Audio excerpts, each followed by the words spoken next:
Chers auditeurs et téléspectateurs de la radio et télévision Tambara, vous pouvez désormais suivre votre chaîne de télévision préférée Tambara sur le satellite BadrSat 7, angle 26 degrés Est, fréquence 11010, polarisation verticale, symbole REC 27500.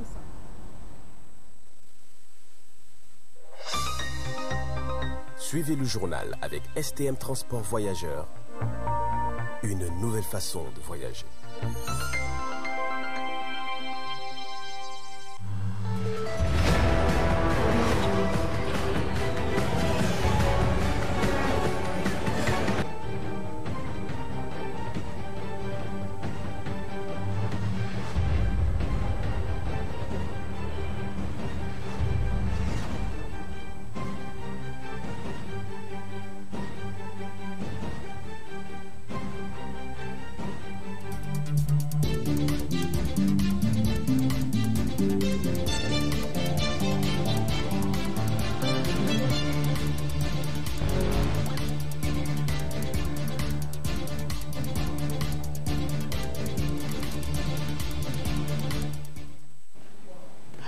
Bonsoir messieurs, dames, très ravi de vous retrouver dans cette grande édition d'information sur la voie et le miroir de la femme de ce 11 avril 2025.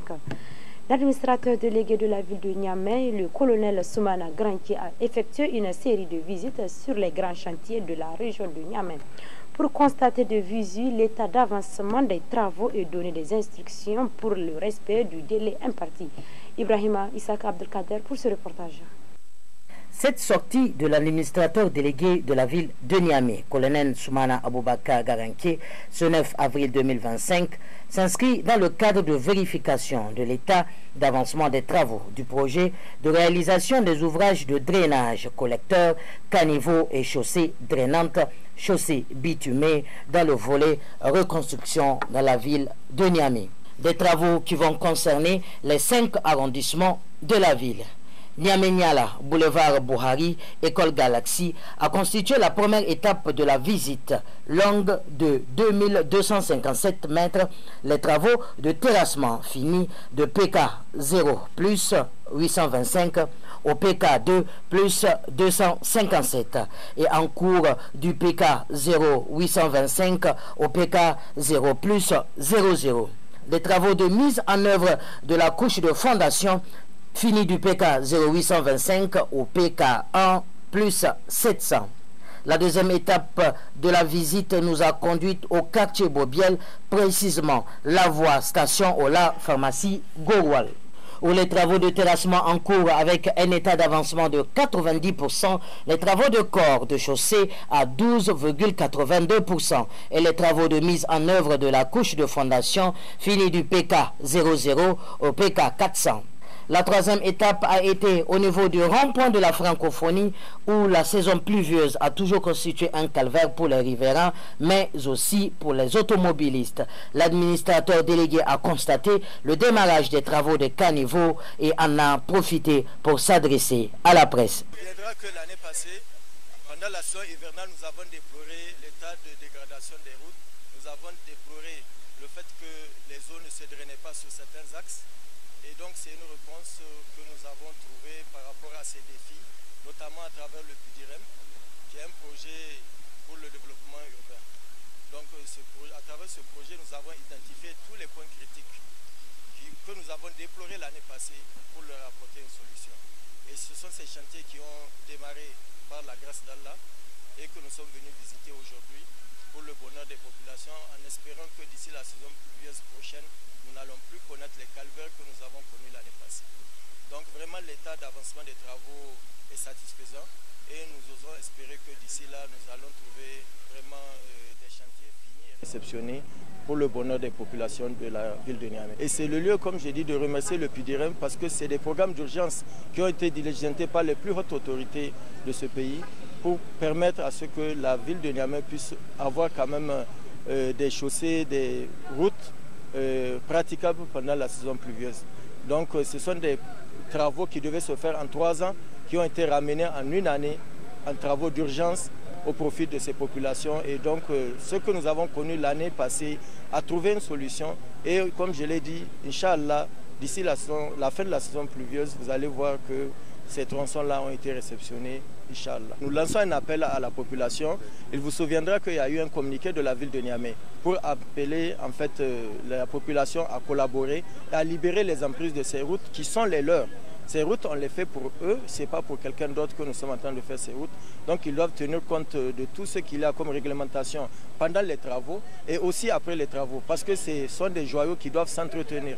Donc nous comptons sur eux pour un entretien quotidien, notamment au niveau des chaussées dreddantes où il y aura des caniveaux, il y aura des pavés. Ces pavés-là doivent être entretenus et nous y verrons, Inch'Allah. La quatrième étape a été la voie quittant le rond-point Barré au boulevard Tanimoun, longue de 920 mètres, où les travaux en cours d'avancement à 60% et les travaux de corps de chaussée à 14,94%.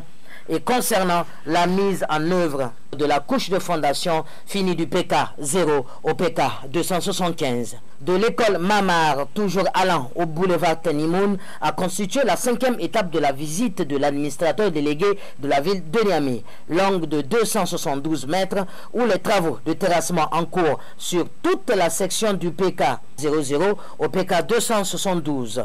État d'avancement à 85%.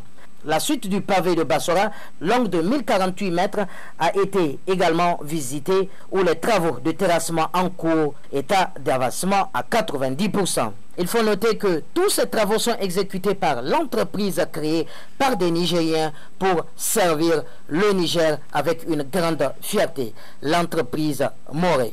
La visite du chantier sur lesquels sont fabriqués les pavés avec les moyens de technologie de dernière génération a constitué la dernière étape de la visite de l'administrateur délégué de la ville de Niamey.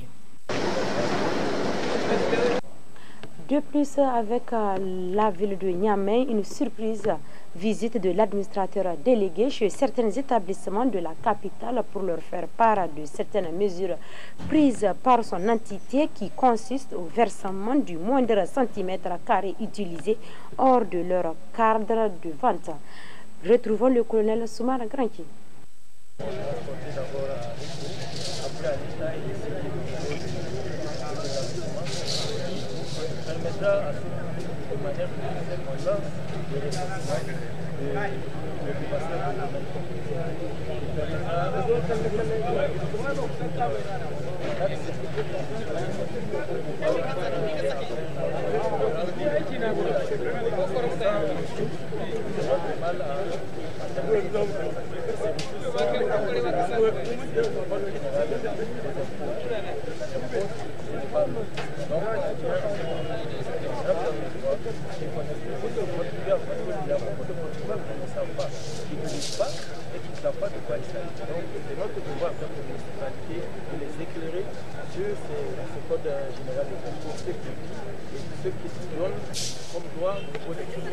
Voilà pourquoi nous avons lancé de manière symbolique les champions quand même de la contribution pour le développement de la ville de Niamey. Nous avons choisi de manière symbolique, ça ne veut pas dire qu'il n'y a pas d'autres contributeurs. Sachez qu'on va faire la surprise. Nos agents vont tout le monde reste dans ça. Oui, leur collaboration est importante. Voilà pourquoi on donne accès aux agents de la ville. Vraiment ça, ensemble, ils vont faire les mesures ensemble, ils vont vérifier ensemble qu'est-ce qui leur est dit. Et ça leur permettra après de contester ou bien d'accepter ce qu'on a imposé. Parce que le problème souvent, quand ils ne participent pas, et qu'après un avis de fonction et nous, ils nous contestent, et après ça nous fait un travail supplémentaire pour nos agents. Donc vraiment, on veut leur collaboration. Ils n'ont qu'à comprendre que c'est une nouvelle dynamique. Et cette dynamique, elle est la leur. Parce que si aujourd'hui, c'est une situation collective, c'est pour aussi embellir la capitale, c'est pour rendre la capitale plus. Volet commerce sur les baisses des prix des produits de première nécessité à Niamey, un ouf soulagement pour les ménagères. Suivez ce compte rendu. Les prix des produits maraîchers tels que l'oignon, la tomate, l'aubergine, la carotte et le chou connaissent ces derniers temps une baisse significative sauf le piment vert. Cette tendance baissière des prix de ces produits maraîchers intervient après plusieurs mois de hausse. La situation apporte ainsi un soulagement aux ménagères de la ville qui jusque-là étaient confrontées à une inflation de ces produits incontournables dans la préparation du repas quotidien. Pour les ménages de Niamey, cette baisse des prix est un soulagement majeur. Le panier de la ménagère qui pesait lourdement sur le budget familial devient moins stressant, permettant ainsi aux familles d'acheter une plus grande variété de légumes tout en maîtrisant les dépenses. Il faut noter que la plupart de ces produits viennent du Burkina Faso. Il faut aussi garantir une offre stable et soutenir les producteurs locaux afin de maintenir cette tendance baissière de ces produits maraîchers. Page internationale dans cette grande édition d'information sur la voie et le miroir de la femme. À Ouagadougou se dessine la création d'une centrale d'achat des produits stratégiques dans l'espace AES. Un projet du ministère en charge de l'industrie et du commerce des 3 pays de l'AES et qui a été soumis au président du Faso afin qu'il porte son appréciation. La teneur de ce projet avec la RTB. Entre les murs du palais de Koulouba de Ouagadougou se dessine la création d'une centrale d'achat des produits stratégiques dans l'espace AES. Un projet en gestation que les ministres en charge de l'industrie et du commerce du Burkina Faso, du Mali et du Niger soumet à l'appréciation du chef de l'État burkinabé. Cette entrevue avec le président du Faso, le capitaine Ibrahim Traoré, entre dans le cadre de l'opérationnalisation des recommandations et des engagements des chefs d'État lors de la création de l'AES dans le domaine du commerce et de l'industrie. Il s'agira notamment de toutes les questions liées au développement industriel et à la compétitivité des entreprises, des questions liées à l'amélioration du climat des affaires, la promotion de l'investissement, la facilitation des échanges commerciaux dans l'espace AES, la normalisation et la qualité des produits, la lutte contre la concurrence déloyale, les contrefaçons et la délinquance financière dans nos États, de façon à assurer la croissance économique durable, participative et inclusive dans les 3 pays. Il s'agit donc d'une batterie d'orientation à même de bâtir une politique fondée sur le développement endogène et capable d'impulser un réel développement au sein de l'espace confédéral désormais au destin commun. Nous avons reçu les orientations et les instructions du président du Faso, chef de l'État, le capitaine Ibrahim Traoré, et ces orientations et ces instructions vont être le boussole sur lequel nous allons bâtir, le socle sur lequel nous allons bâtir tous nos travaux et dans les prochains jours de façon à produire, n'est-ce pas, des éléments de réflexion et de recommandations pour assurer la mise en œuvre de toutes les questions liées aux réformes qui vont de nature à assurer le développement économique de nos pays et de l'intégration économique. En vue donc de la satisfaction des besoins des populations des 3 pays de l'AES, les chefs des départements chargés de l'industrie et du commerce ont également pour mission d'élaborer des pistes de solutions face aux défis actuels du secteur, notamment l'énergie, l'infrastructure et la digitalisation. L'Union européenne suspend ses mesures de rétorsion après la volte-face de Donald Trump. Le président américain a mis en suspens les droits de douane imposés la semaine passée. Le porte-parole de la Commission européenne, Olof, précise qu'ils seront ouverts pour des négociations. La France 24 pour ce reportage. C'est un ouf de soulagement après la volte-face de Donald Trump. L'Union européenne suspend ses mesures de rétorsion. Nous apprécions que vous ayez mis en suspens les soi-disant droits de douane réciproques. Et nous, en retour, mettons maintenant en suspens nos contre-mesures proposées afin de disposer d'un maximum de temps pour consulter nos États membres, notre industrie et négocier avec les États-Unis.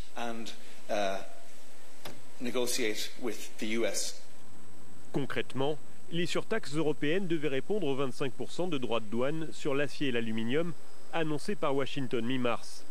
Ces mesures de rétorsion devaient porter sur plus de 20 milliards d'euros de marchandises, comme par exemple les motos, le soja et la volaille. Si Ursula von der Leyen veut donner une chance aux négociations, la présidente de la Commission européenne assure également que si elles n'aboutissent pas, les contre-mesures entreront en vigueur et que d'autres sont en préparation. Côté français, le ministre de l'économie se dit prêt lui aussi à négocier, mais pose des limites. Bien, il y a une demande en fait du président Trump de négocier à la fois des tarifs douaniers, mais nous souhaitons qu'il reste à un niveau très bas, et puis de négocier peut-être certaines normes, mais nous, beaucoup de nos normes sont le produit de nos décisions démocratiques et ne sont pas négociables. Après ces annonces, les principales bourses européennes ont retrouvé des couleurs, et regagner entre 4 et 5%. Le Soudan accuse les Émirats arabes unis de soutenir un génocide au Darfour. Le ministre de la Justice soudanaise, Osman, révèle que le soutien direct que les Émirats ont apporté aux forces de soutien rapide a été le principal moteur du génocide actuellement en cours. Le reportage avec Africa News. Lors de la première audience devant la Cour internationale de justice tenue ce jeudi, Khartoum n'a pas mâché ses mots. Le ministre soudanais de la Justice a accusé les Émirats arabes unis de jouer un rôle trouble et déstabilisateur dans la guerre qui ravage le Soudan. Khartoum affirme que cette aide aux forces de soutien rapide a contribué à des actes de génocide, notamment contre l'ethnie massalite. Le soutien direct, logistique et autres que les Émirats arabes unis ont apporté et continuent d'apporter aux forces de soutien rapide et aux milices qui leur sont affiliées a été le principal moteur du génocide actuellement en cours. Les Émirats arabes unis ont fermement rejeté ces accusations qu'ils qualifient de sans fondement. Bien que les deux pays soient signataires de la Convention de 1948 sur le génocide, les Émirats ont émis une réserve sur une partie du traité. En Ukraine, 2 personnes ont été tuées et plus de 35 autres blessées par des frappes russes hier jeudi 10 avril 2025. Les bombardements s'intensifient en Ukraine alors que les troupes russes progressent sur certains endroits du front. Pour parvenir à un cessez-le-feu, plusieurs ministres européens se sont réunis à Bruxelles pour traiter le sujet. Des précisions dans cet élément. Au moins 2 personnes ont été tuées et 35 autres blessés ce jeudi par des frappes russes sur l'Ukraine. Parmi les villes touchées, Mykolaïv dans le sud du pays. Un drone russe a fait une dizaine de blessés dans ce quartier résidentiel. Il faisait nuit. L'explosion m'a réveillé, plusieurs voitures ont pris feu. Je suis très soulagée d'être en vie. À Kiev, 2 personnes ont été blessées dans une attaque. Les bombardements sont quotidiens en Ukraine alors que les troupes russes progressent sur certaines portions du front. C'est dans ce contexte que 31 ministres de la Défense en majorité européens se sont réunis jeudi à Bruxelles.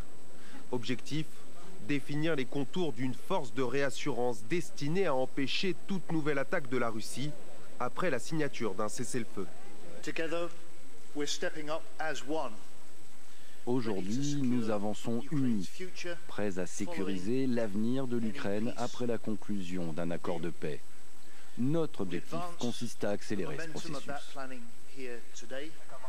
Composition, taille ou encore lieu précis et date de déploiement, les contours de cette force de réassurance restent à définir. À l'origine de l'initiative, le Royaume-Uni et la France ont évoqué 10 à 30 000 hommes soutenus par les États-Unis. Mais Washington se garde de formuler toute promesse. De quoi alimenter les interrogations quant à la crédibilité d'une force européenne sans filet de sécurité américain. Vu de Finlande, nous pensons que les États-Unis jouent un rôle crucial pour une garantie de sécurité durable. Il nous semble donc important de souligner que les États-Unis doivent être impliqués. Ce vendredi, l'Ukraine reste au cœur de l'agenda international à Bruxelles. Une 50aine d'États y ont rendez-vous pour discuter de l'aide militaire à Kiev. Messieurs, dames, c'est ici que se referme ce 20h15 sur la voie et le miroir de la femme. Je vous dis d'accepter les gens tels qu'ils sont car vous ne serez jamais dessus. Merci de nous avoir choisis pour vous informer. Bonne suite.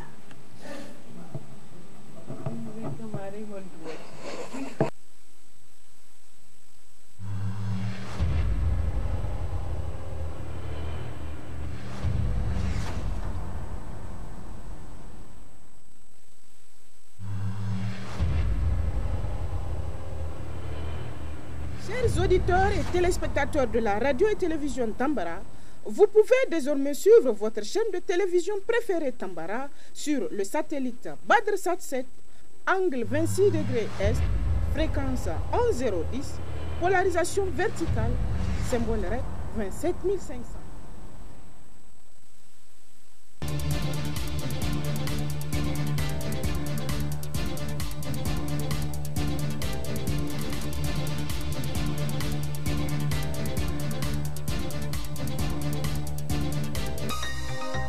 Ce journal vous a été présenté par STM Transport Voyageurs.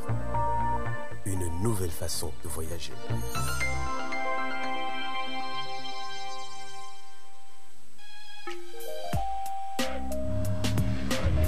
Pour vos annonces publicitaires, reportages, couvertures médiatiques, ateliers, séminaires de formation, contactez le service commercial de la radio-télévision Tambara sur les numéros suivants: le 80 10 25 25, 89 10 25 25 ou encore le 87 20 30 00. La radio-télévision Tambara, c'est la voix et le miroir de la femme.